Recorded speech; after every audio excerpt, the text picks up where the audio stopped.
I'll just do another bloody intro. Another bloody intro. Just smash another one out. Smash another one out. Smith, you've got to put more care into these. Hello, you are listening to Off Radar, It's a Movie podcast. I'm James Smith, a professional film and video editor. I'm James Eatock, a freelance writer and illustrator specialising in 1980s cartoons. And I'm Neil Brock, aka Nige, the man with two names, former film journalist and currently working in the games industry. Each week, one of us picks a movie that all three of us either haven't seen in many years or in some cases haven't seen at all. We each watch the chosen movie, return to the microphone and let you all know exactly what we thought of it. He desperately needs her to survive. It sort of handled some incredibly delicate topics incredibly well. I will never watch this again. What was that? If you fancy joining in and suggesting a movie for us to watch, why not tweet us at Off Radar Podcast or email us on offradarpod@gmail.com. If you like what you hear, please subscribe, share, and by all means, leave a review. For now, strap in, turn the volume up, and let's go Off Radar. I'm James Smith. Let me just go and change my shirt. All right. Hey guys, and welcome back to Off Radar. I'm James Smith. I'm joined by James Eatock. Hello. And Neil Brock. Howdy doodle. Who we call Nige. Somewhere I say this a lot, but somewhere we do give an explanation why, which I still can't remember why we call you Nige. It's never an interesting story. Why do we call you Nige? If a listener wants to write in with a good reason, we'll use that in a future episode, so please do. Anyway, today we're back to talk about another film. We're going to chat through it, we're going to review it, and we're going to give our rating out of 10. Now, the film was picked by a listener called Adrian Stephen, who wrote in and asked us to watch 2016's Moonlight. It is written and directed by Barry Jenkins. It stars Mahershala Ali, Naomie Harris, Trevante Rhodes, and then it's got a massive cast. So, I won't go through and kind of list everyone. And I guess before we go into the film, this film is probably remembered most for the Oscar, which... Oh, it's this film? Yeah, so... This was the award... Oh, go on, sorry. Well, so anyone who can't remember this, go on YouTube and look up Warren Beatty and Faye Dunaway, and they basically undo the thing. They're about to give the Oscar for, I think it's Best Picture... It is Best Picture, which is obviously one of the biggest Oscars you could get if there is a big Oscar. And they read off La La Land, the whole of the crew, cast, makeup artists, dog of La La Land go up on stage, and then someone whispers in their ear, you didn't get it. And there's this weird kind of hum, and and then I'm not sure who it is. I think it might be the director or writer. He's like, oh, it's not us, Moonlight won. And it's just so anticlimactic and ridiculous, and it feels like a joke. Hommage vous adore. Matt Pluff, you kicked this off, and Damien Chazelle, we're standing on your shoulders. We lost, by the way, but you know. Guys, I'm sorry. No, there's a mistake. Moonlight, you guys won Best Picture. Moonlight won. Come on, this is not a joke. This is not a joke. I'm afraid they read the wrong thing. This is not a joke. Moonlight has won Best Picture. Moonlight, Best Picture.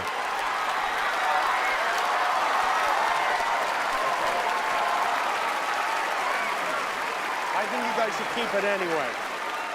This moment for me is bigger than the film, but just because of the total mess up.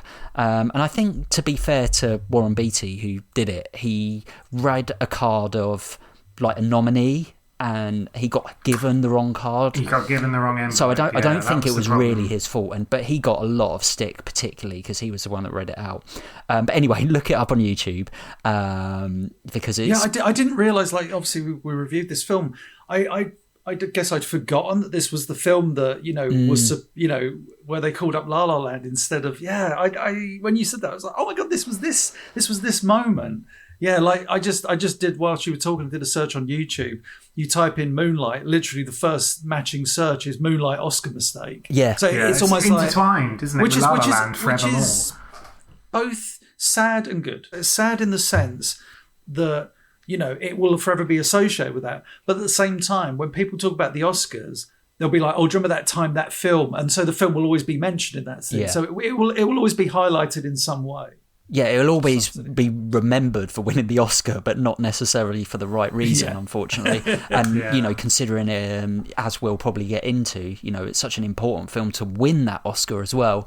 And then the film that got read out was like La La Land, which is almost like the polar opposite, a kind of white American dance, classic Hollywood, yeah, exactly. Whereas this is a independent black cinema. Yeah. So anyway, Adrian recommended we watched it. We have done that, and Etok, I'm just going to ask you if you don't mind giving us a kind of brief description of what happens. And I first of all, had we all seen this before we watched it? No. Yes. So I saw it. I think I saw it between it being released and the Oscars, so I actually got to see it before, so it wasn't like a post-Oscar, I must go and watch this now. And it was just a recommendation from a friend, like really worth checking out. And but I hadn't seen it again in a very long time. So obviously, as you said, it was released, when was it, 2016? So it's been a good 6 years. And to be honest as well, I didn't really remember it all that well. So it was good that I did see it again, otherwise I'd be very quiet during this podcast. Yeah, and the same for me. I watched it in 2017, 2018, and I remembered bits about it, but I couldn't really remember it very well either. I'm not sure what that says, but yeah. So yeah, sorry, Etok. Yeah, kick us off with what happens. Yeah, so it's a very short synopsis. It's a very relatively easy film to summarise in just a few sentences, which for me is a rarity, but I probably can do this. So it's a film I wrote down that charts the period of a young man's life from a boy to a teenager to a man. It is that simple. That is it. But he's obviously got a very troubled life around him, whether it be with drug dealers, his mother who's on the drugs, on many of the drugs, all of the drugs. So yeah, this young boy's life is incredibly troubled. Comes from a very poor family, part of the neighborhood. Why you always letting people pick on you, man? What you mean? You always letting them pick on you. So, what I gotta do? All you gotta do? Show these niggas you ain't soft. But I ain't soft. I know. But it don't mean nothing if they don't know. Yeah, his mother has problems with drugs. He's been bullied in school. He's just different, isn't he, to a lot of people around him. And he's in a very harsh environment. And obviously, if you're in a harsh environment, if you're different, people will take advantage of that. And obviously, this film is very important for that very reason. Is why he's different is because from a very young age, not he realizes, but those around him, his Juan, played by Mahershala Ali, and his mother, played by Naomie Harris, realize that he is gay. And this film deals with that journey of his character. And it's a very... I'm sure we're going to say this a lot in this, and it may become a bit of a cliche, but it is such an incredibly important film. See, little, I knew you wasn't soft. There's no light-heartedness in this at all. It's a very bleak movie, but at the same time kind of uplifting with how the lead character, kind of this young boy, how he learns to, I want to say accept, but his who he is, as opposed to trying to hide it and stuff. And those around him, even Juan, the big drug lord at the start, kind of. Even he kind of encourages him to, not like encourage him to be gay, but just say it's okay to be different, you. And that's, be you. But that's the thing. He isn't him, though. Like, it's a coming of age sort of film, absolutely. But he doesn't really discover who he is. He eventually just, sort of a bit of a spoiler, but he eventually tries to become Juan. He even has like his teeth molds in. He has like the similar sort of car setup as well. He becomes a drug dealer, and it's quite heartbreaking in some respects, in the sense of, as you say, it's broken up into clear 3 parts. So as you said, you've got him when he's in kind of junior school, you've got him when he becomes like a teenager and he's sort of learning more about himself. He kind of discovers his sexuality a bit more, and then it's kind of everything that is a reaction to what happens during his teenage years. Then he becomes this Juan almost replacement. At some point, you got to decide for yourself who you're going to be. Can't let nobody make that decision for you. You gonna tell him why the other boys kick his ass all the time? What's wrong? I'm good. It's just a really simple film. It's just kind of from A to B to C, but the complexity of what actually happens, and in terms of the character involvement and everything else, is really sort of, I'd almost say, magnificent in a way. And there's not that much that links each story together, in the sense of different actors playing at each point. Naomie Harris, I think, is the only consistent that's in all 3 as an actress, but it is this guy, this character, who's known as sort of Little, and then by the end is known as Black. That is his character, and it's like his development. But you don't really see the bits in between that kind of make him go from one to the other. It's almost like a cut-off point, and then what happens? And then you kind of see you pick up his life. Jump. Yeah, you pick up that life a little bit later. What's really interesting, that first part of it starts off very raw, doesn't it? So it's all quite like you said, it's very bleak, but there's a lot of like point of view kind of camera shots. I think even the first shot of the film is all one take, and you're almost thrusted straight into this neighborhood, this world. You feel like you're part of this boy's life. But at the start, he's bullied, he's running from these kids, and he lives in an extremely poor community. The music's really kind of jarring and not quite what you expect at the beginning, because you expect it to be all kind of like very hip hop and like the scene he is in, but definitely. At times there isn't any. It's just very real and very almost documentary-ish. There's even kind of little looks to the camera which is a little surprising at first. And Juan, which you also spoke about, is basically the father figure, which I guess I'd never really picked up that he becomes him, which is a really good point.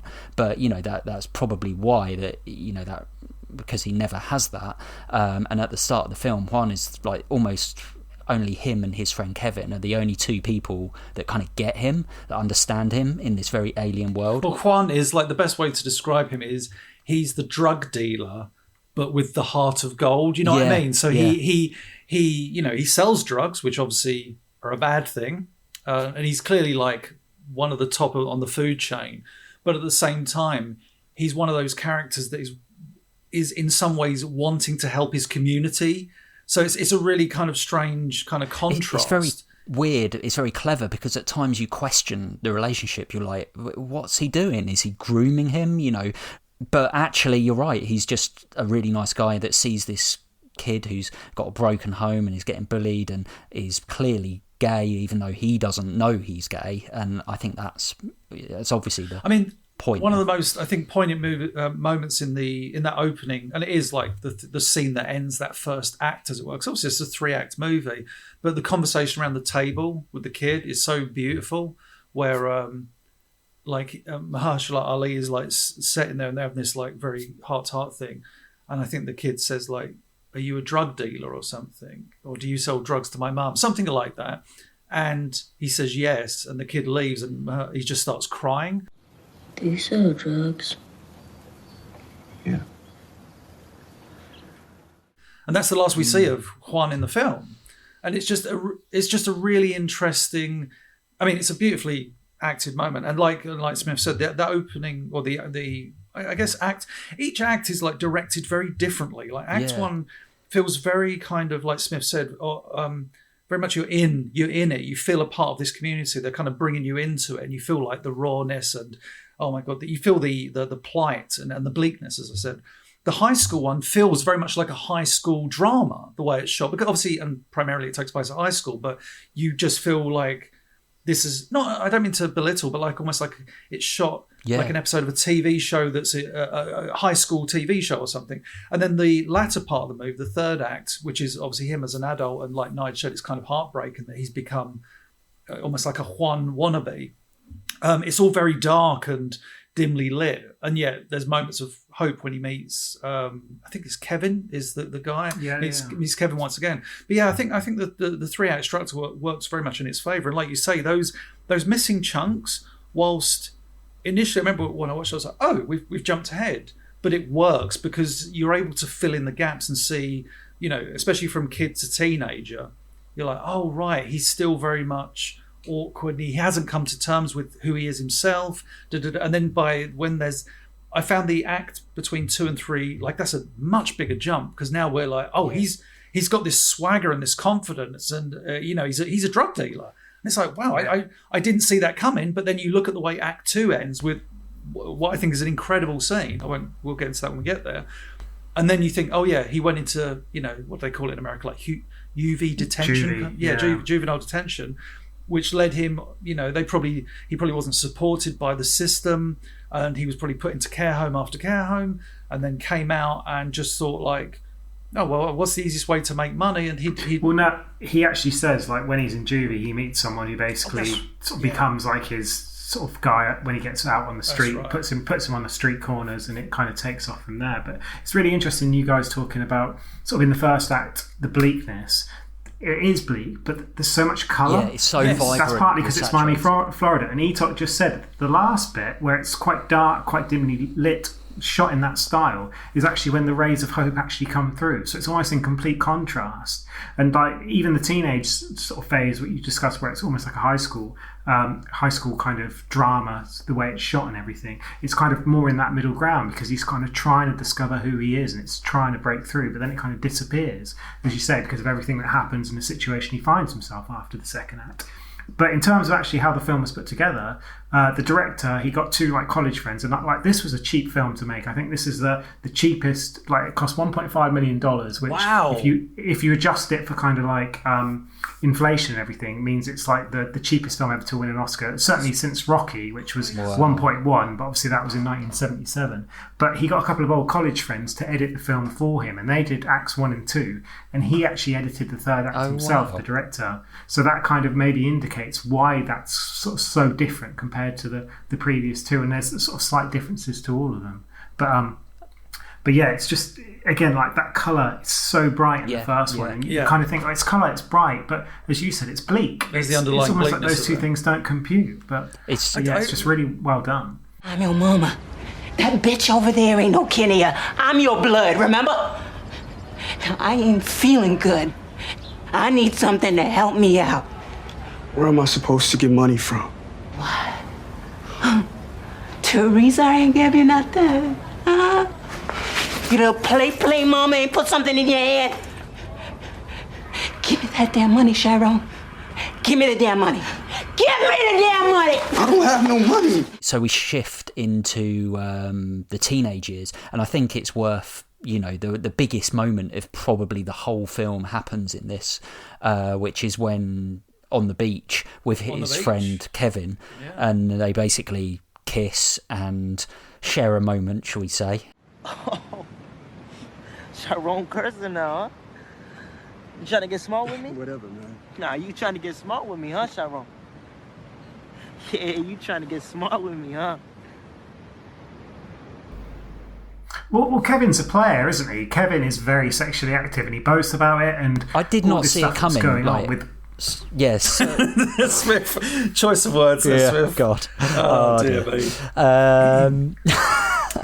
Yeah, you're right though. Kevin is like, at school he's like having sex with women, and he's just like a proper. He gets alpha. caught having sex with a girl in the corridor by a teacher, and he's just like, I just told her we were like high school sweethearts, and it's fine, kind of thing. And so he only got like detention rather than expelled or anything like that. And compare that to Little's character, to Chiron's character, who is so restrained in everything he does, like the way he walks, the way he talks, the way he interacts with people. He is a very sheltered individual, and to kind of see this person being so sort of active and everything like that, it sort of enhances the attraction to it. Well, obviously they're like best buddies and have been since kids, and it's almost like that like the man crush on one another, but obviously with Kevin being this very sexually active character, I think for him to take it to that level, because he's obviously the one that kind of instigates the sexual activity between them on the beach. I think he's leading it, and not like is his name Little in his teenage years? I think his name is both. Chiron. It's Chiron, yeah.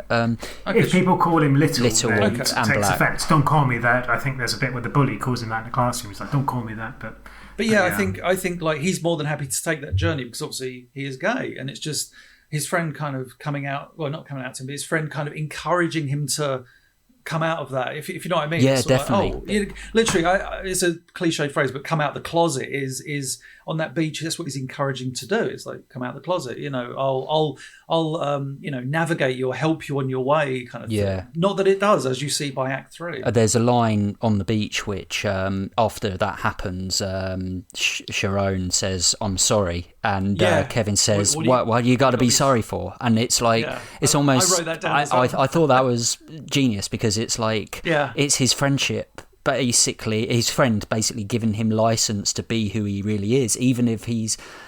Yeah. I don't know if you never really know if Kevin is also gay, or if like he's whatever, but just a really good friend, a really good friend. But yeah, Smith, I wrote down the exact, like I've got only a few quotes I've written down here, but in the Act 2 I wrote down, "I'm sorry, what have you got you got to be sorry for?" Like literally, because it was, and I wrote afterwards, I smiled, because it is a really sweet moment. It's like, I'm sorry, I'm sorry. It's like, what could I be sorry for? It's, like you say, it's a perfect scene, I think. And obviously, then that leads to that heartbreaking scene when the bully encourages Kevin to God, and you're like, again, like one of the horrible. most, heartbreaking, brutal. But the way a lot about the film is about masculinity, and this is Kevin proving that he's masculine, and at the expense of his friend, who only the night before was kind of led to believe that they've had this sort of intimate sort of relationship that's sort of really built up, and as you said, it's really encouraging, and then it's all just instantly taken away. Yo, Kev. Hit that nigga. Hit that nigga, Kev. Yeah, hit his faggot ass. What the fuck you waiting on? Do it. Come on.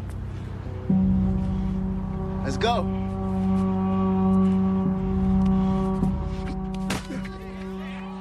Here's the thing, like the school bully character, I mean, he's such a great actor, because I hated that kid. Yeah. I was like, oh my God, I really want him to get his comeuppance. So when Little walks into the school, and it's so beautifully shot, that scene, you're just following him down the corridors, you're seeing his point of view, then you're seeing him walking towards the camera, him walking through doors, opening doors, walked into the classroom without, like, it's almost like poetry, it flows. He just walks in the classroom, picks up a chair, and bang across his back.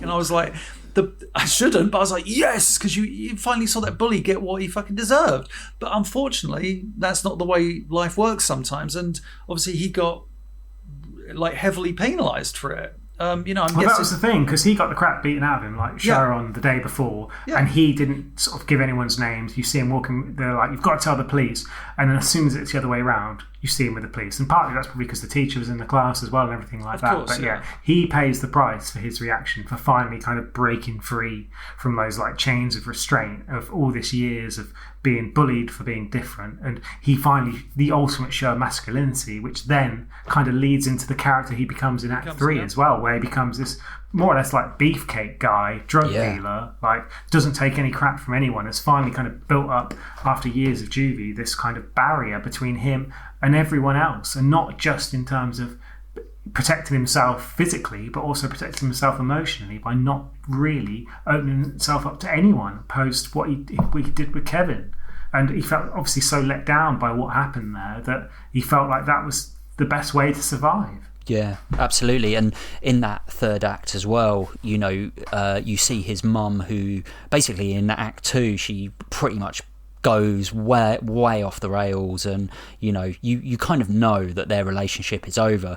In the third act, he kind of meets her again, and she's in this like almost like rehab center, and there's another really beautiful scene, because in the third act, like when you're first introduced to him, unless they tell you, it's really hard to know that that's him, because he's so different to the other two characters. I say characters, it's all him, the other two actors.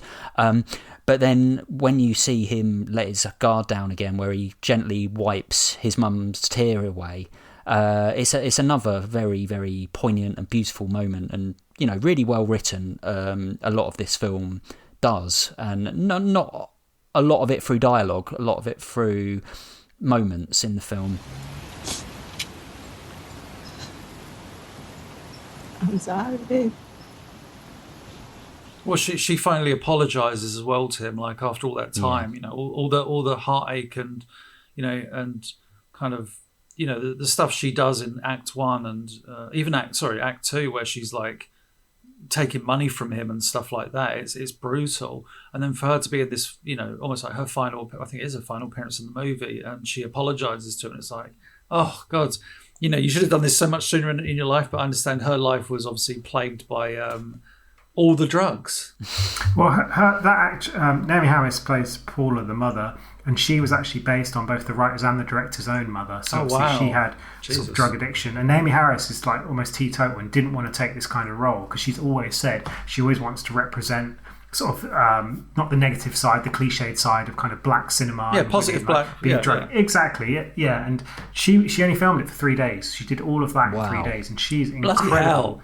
Like the first act, as you said, you touched upon it earlier, in the sense of Ali's character, in the sense of he cries after Little asks him about, well, are you a drug dealer? You sell drugs to my mum. When Ali finds her in a car doing drugs with someone, and his block, his beat, whatever you want to call it, he's furious, and he grabs her and he's like, what are you doing here? You've got a son. And she's like, well, you're the reason I'm doing the drugs. You sold me the drugs. And that's kind of heartbreaking for him to see. But her development arc is just, as you say, she's kind of, when you first see her, it looks like she's got a normal job, she's doing okay, but it becomes very quickly apparent that she's struggling. She's got drug addiction, she's obviously got this child that she doesn't really know how to deal with him, because he's different, and again, that's what makes it really tough. And I honestly think Naomie Harris is absolutely fantastic. Well, he talked about hating the bully a lot, but throughout most of this film, I really hate her. Like, she's kind of she's neglected her child, and her actions are reprehensible. Like, and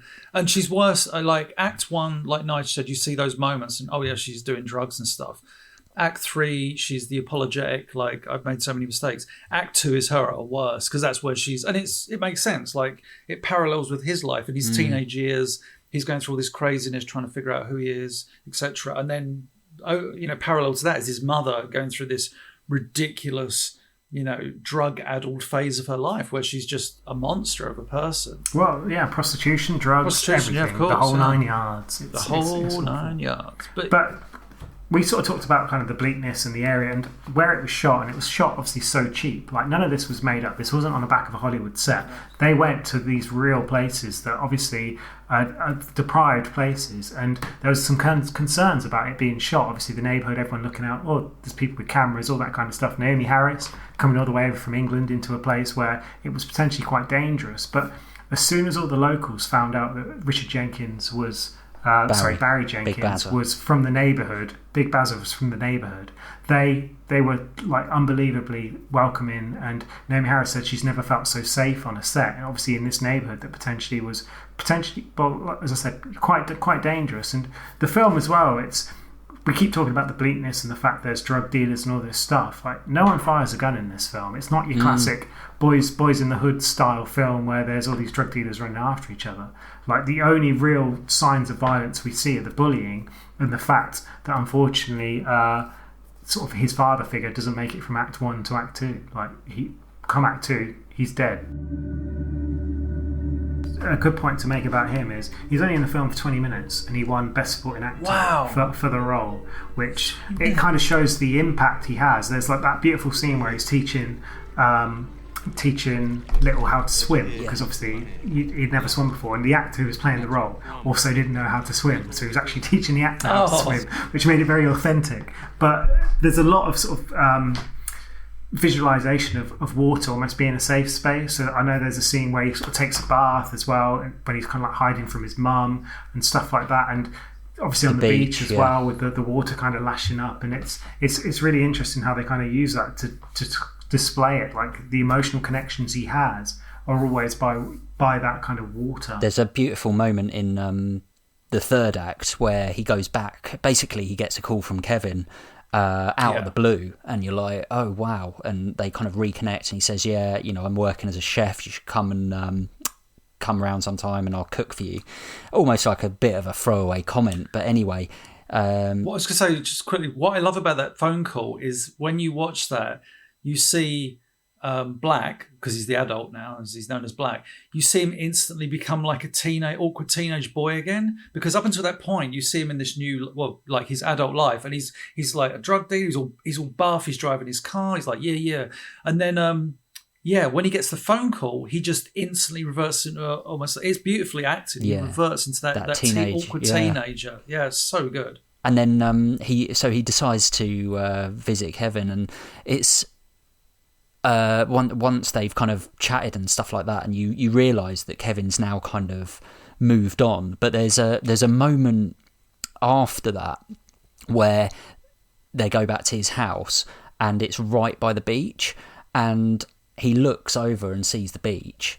And there's no Rocky 3 flashback or anything like that. But when he first looked over, I thought he was looking at the parking meter, and I was like, blimey. It's like, you're going to go and check what the parking is like before you go.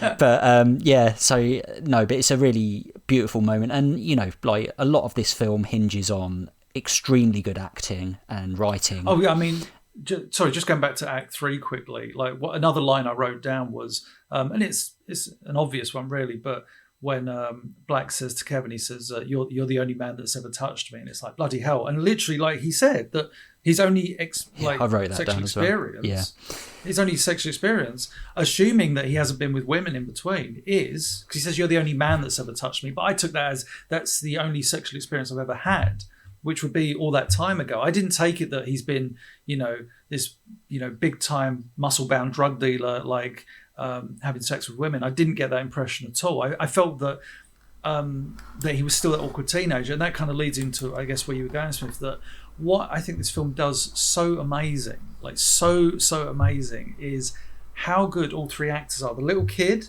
the teenager especially, and the adult, maintaining the same characteristics, that shyness. It's so beautifully acted throughout by these three actors playing the same character that no points do you go, oh, this doesn't really feel like the same guy. It's such an important point, and crucial to this film working, and why this film works is because of that.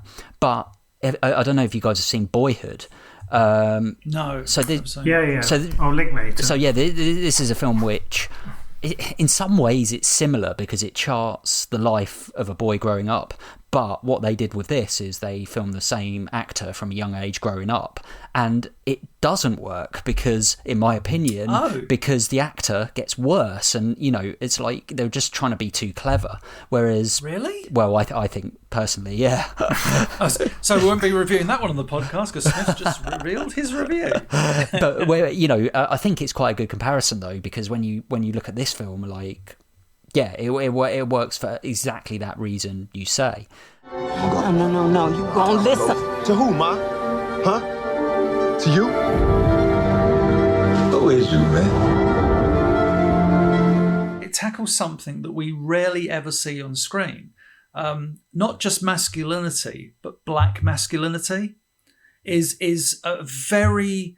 It's such a tricky subject to cover because... homosexuality is something that is still, like, don't get me wrong, in all cultures worldwide, homosexuality is still treated with, what's the right word? Aggression, suspicion, ignorance, whatever. In black culture, that is to the next level because, you go back to the days of, even to this day, but especially in the 90s, hip-hop, the best way to, disrespect another rapper was to call him like gay, or a word I hate using, but like faggot, stuff like that. And it was you know, it was like, you're gay, therefore you're inferior and stuff. So, and I don't get me wrong, like I say, that is across all like races, cultures, whatever. But black masculinity is such a very powerful thing because of the history of the black race. I feel like I'm writing a paper or something now, but hopefully you can both see where I come from. No, definitely. And even in film, you know, we rarely see, you know, gay black characters get played. You don't, and if you do, it's like, oh, yeah, it's campus, you know, in a spoof. Tits. Like what? Kinky boots? Like all. Oh, I was thinking of Hollywood from that bloody 80s film with Andrew McCarthy and Kim Cattrall. Oh my God, what's the name? Mannequin. Mannequin. Yeah. I was going to say Statue Comes Alive film, but Mannequin. But it is that thing. So I think this film is so fucking very important. The actors involved, especially the teenage actors, or like probably in their early 20s or something, it's an incredibly brave decision to be black and be cast in a gay role. Because I think you do not necessarily get typecast, but I think I wouldn't be surprised if some Hollywood films like would need like a young black actor to be in this film. And it's like, yeah, but he was gay in that other movie. And I know, don't get me wrong, that applies to, you know, numerous films, like where a white actor or whatever plays a gay guy, and then they don't really get hired as much. So I think it's important in that sense. But like I say, for black culture, it's incredibly brave, but also it's an incredibly important movie as well. And you hope that, you know, this film, I think that the true testament of this film is not only it's a pretty incredible movie, but you hope that, oh God, I sound really like I'm preaching, but you just hope there are some young black kids watching this movie going, okay, I could maybe reach out to someone, or I could. It gives them that ability to, you know, maybe come out to their parents or whatever. It's, you just hope that there are messages in this film about, you know, it's okay to be black and gay. You know, you may not shout it from the rooftops, but it's okay. And you just hope this movie kind of creates that foundation. I don't know. That's my kind of take on it.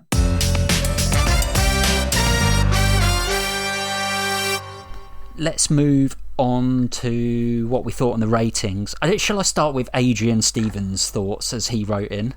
Yeah, sure. Oh, yes, please. So I asked our listener, and he said, love the film. It's a solid 8 for me. Love the music, atmosphere, the editing, cinematography. Several things were unexpected. We don't often see the sensitive homoerotic side of drug dealers, ! Which is why the last few scenes where the 50 Cent looking version of the boy, despite looking like he's become as mean as fuck, is really vulnerable and hadn't been with anybody since his mate, which is a really interesting and fair enough. I better hang up my microphone. We'll get Adrian next time to take over. Shall I go? Yeah, fuck it, I'll go. Yeah. Please do. Overall, I really love the film. I love the pace of the film. You know, I quite like that it doesn't ever feel rushed. I feel like we're kind of, you know, we're like I said, we're living like through those periods. The writing, the acting, you mentioned the grade. I love the kind of oversaturation in the beginning, even though it's bleak, and the world he's living in. The music, sometimes classical, but then it's hip hop. It really throws you. And the fact that you said that 3 different editors cut it kind of started to make a bit of sense when you kind of think about those 3 chapters. And I think it's really nice that they all sit as individual chunks, because each version of his life at that point is all very different. The only thing I got frustrated with this film is that I wanted him to flip out and I wanted to know more, but I know that's the whole point in it. And you know, that's clearly the writing and the directing and the acting working well, but I wanted to get in his head at some point, and I never get that. I never get in his head. So yeah, for me, a really well crafted film, fully deserved the Oscar. Fuck La La Land. It's a 7.5. Fuck La La Land. Sorry, so I didn't catch that. What was it? 7.5. Yeah, I will lead into that. I wrote a little review. I said I thought the first 2 acts of this film were fantastic. Third part was a little slow, but obviously that was the whole point of that. You know, that third act was to slow down the pace slightly, and it became like even more of a character piece. It's not typically a film I would watch again. It's not something, like even you two said, you enjoyed it at the time, but then took you, 6-7 years again to watch it. It's a really great film. The only reason I would mark it, not an all-time fantastic film is just because it's not a film I would see. I've said before in my reviews, if I don't watch them over and over again, it loses the thing. So I'd probably give this like a 7.5. I think that's my final number. Fair enough. Yeah, I suppose it's down to me then to round it up. I think for me, again, touched upon it, wasn't that memorable. I did enjoy it. I think I probably enjoyed it more the second time I watched it. With that. I think there's elements to it where you could sort of say it's, and it sounds very harsh to say that certain elements of it are quite cliched. Obviously, that sort of coming of age aspect to it it's a very, very common thing in cinema. Obviously, the twist, I suppose, is the sense that it has sort of addressed some subjects which really haven't been covered that much in cinema. So we talked about the masculinity, we talked about black culture, we talked about homosexuality, LGBT, everything that's kind of not necessarily the common trend in kind of like films that are looking at drugs and drug dealers and that kind of culture and everything else that surrounds it. From a technical perspective, I love the colours, I love the score, I loved so many elements about it. From an entertainment perspective, I wasn't massively entertained. It's not the sort of film where I really can say I enjoyed it. If anything, I felt drained a little bit from watching it. It's kind of that sort of film. I think it's one of those where you could catch me on a different day and I'm hovering between two, but I'm desperate not to give a half mark because I do not believe in half marks. And for that reason, I think I'm probably going to side with our wonderful listener, Adrian, and go with an 8 because there's enough about it that I think it's certainly a film, if you've not seen it, I really, really recommend you go and do so. But yeah, I don't think it's necessarily a film that people will go back and rewatch like some of the classics, in the sense of there's some Oscar winners that I could watch again and again. There's some films that perhaps haven't done as well from awards I could watch again and again. This isn't a film I would necessarily do that with. Yeah, I'm sorry. I was laughing because Nige did one of his things where he's like going in one direction. Yeah. Like, he's gonna give this a 5. Yeah. And he's like, give it an 8. Yeah. It's like, wait, what?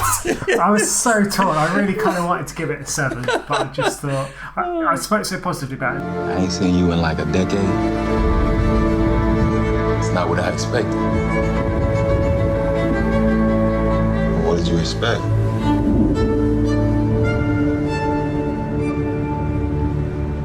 And guys, what do you think of Moonlight? Write in, let us know on offradarpod@gmail.com. Tweet us at offradarpodcast. Let us know what you thought about this. Do you agree with Adrian, Stephen, me, Nige and Etok or not?